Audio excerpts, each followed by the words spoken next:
Kasi dapat guys, kapag inon mo to, yung aircon, iikot dapat yun fan na yun. Yung old na condenser fan ko hindi gumagana. Kapag inon ko to, radiator fan lang yung umiikot. Gagawin ko to nga, Honda Civic, papakita ko sa inyo. Kasi itong Civic ko, lumalamig siya, pero kapag nakahinto ay nawawala yung lamig ng aircon. So upon checking, yung compressor fan ko ay hindi gumagana. Let's see, today guys, kumuha ako ng parts sa Pick and Pull kahapon. Papalitan ko yung compressor fan at papakita ko sa inyo kung paano ang pag-check kung gumagana ba yung compressor fan o hindi. Okay guys, ito pala yung nabili ko na parts sa Pick and Pull. Yan. Meron silang sign dyan or palatandaan na sa kanila galing to. So ito goods to guys. Chinek ko to kahapon. Gumagana to. So ito yung papalitan natin dito sa ating sasakyan ngayon. Ito ko sa inyo kung paano. Simulan natin sa pagtanggal nitong cover.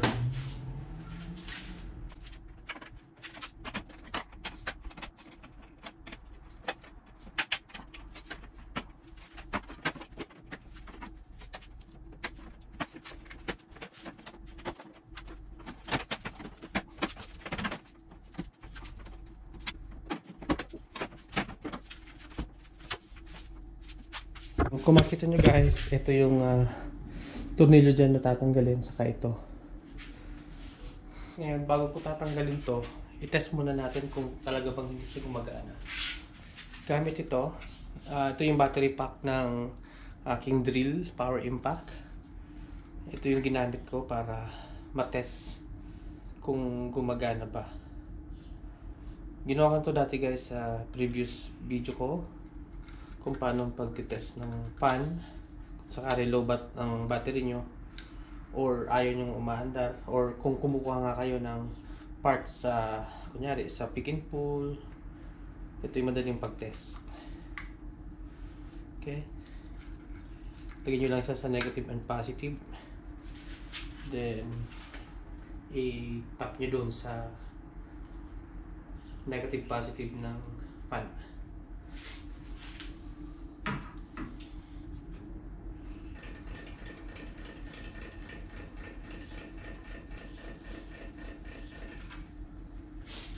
Yun guys, gumagana siya pero ang hina. I-try mo natin guys kung gumana ba to. Iikot siya.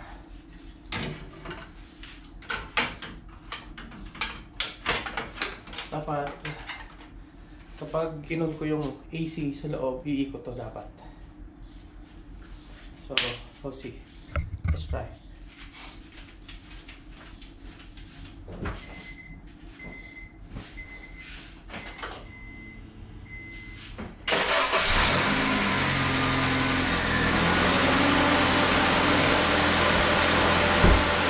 Gumagana to, so ikakabit natin siya, palitan natin yung luma. Ito guys yung luma, ito yung kinuha ko sa Pick and Pull. So ito gumagana to. Ito mahina eh, umikot siya pero mahina. Ito lakas. Paano nyo pwedeng matest kung gumagana to o hindi?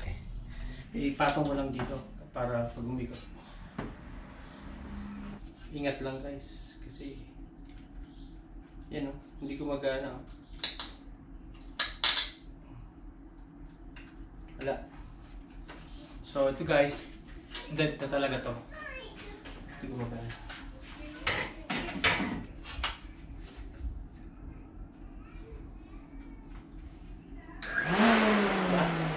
Ito yung last one kung bakit hindi ganun ka lamig yung aircon ng sasakyan ko.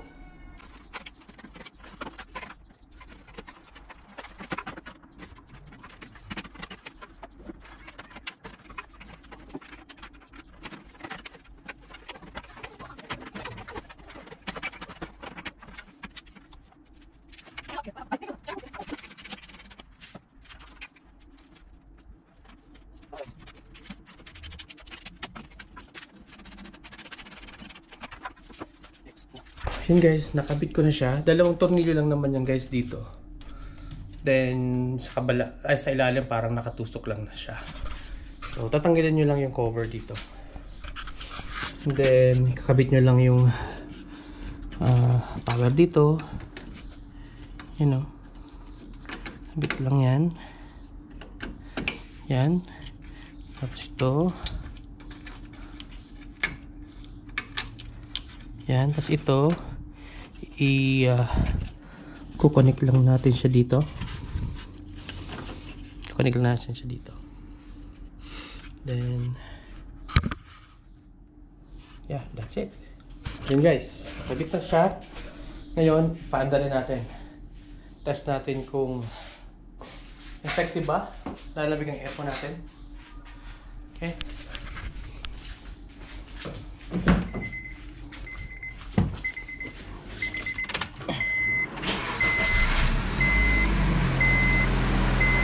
Yun, oh. Ang lakas, oh. Okay, so lamig, oh. Kasi dapat, guys, kapag inon mo to, yung aircon, iikot dapat yun fan na yun. Yung old na condenser fan ko, hindi gumagana. Kapag inon ko to, radiator fan lang yung umiikot. Wala yung condenser fan. Kaya nagpalit ako. So ngayon, tingnan nyo, umiikot na siya. At ang lamig. Ang lamig ng aircon, no? Lamig.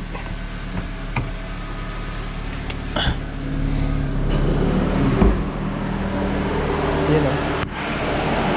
Yan, umiikot siya. Oh. Nag-intermittent hinto ito kasi meron na siyang katulong pagpapalamig.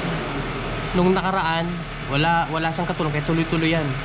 Kapag nag-on ako ng aircon, tuloy-tuloy sa ikot yan ng radiator fan.